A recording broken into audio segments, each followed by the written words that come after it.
ముందుగా 100 రోజులు పూర్తి చేసుకుంటాం మీ ప్రభుత్వానికి శుభాకాంక్షలు. మన తిరుపతి వాసులుగా మేము చాలా సంతోషం వ్యక్తం చేస్తున్నాము. తిరుపతిలో మునుపటిలాగా కాకుండా రాత్రి 10 గంటలకు పైగా తిరగడానికి గంజాయి మత్తులో తిరుగుతున్న యువత కానీ, మందు దాగి అల్లర్లు చేస్తున్న యువత కానీ మునుపటిలాగా ఎక్కడా లేరు.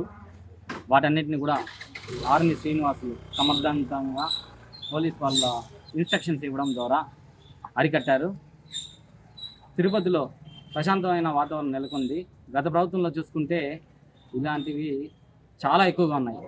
వాటన్నిటిని కూడా ఈ జనసేన ప్రభుత్వం, కూటమి తెలుగుదేశం ప్రభుత్వం, బీజేపీ రాగానే అరికట్టారు. ముందుగా అన్నయ్య శ్రీనివాసు గారు లాంటి సమర్థవంతమైన నాయకుడిని ఎంచుకుని తిరుపతికి పంపించినందుకు పవన్ కళ్యాణ్ గారికి ఆ యొక్క అభినందనలు తెలియజేసుకుంటున్నాము. 100 రోజులు కూడా ఎక్కడ కానీ చిన్న సమస్య లేకుండా తిరుపతి ప్రజలకి అందుబాటులో ప్రతిరోజు అనునిత్యం మమేకమై ప్రజలతోనే ఎమ్మెల్యే గారు ఉంటూ మాకు వారి సేవల్ని అద్భుతంగా అందించారు. ధన్యవాదాలు సార్.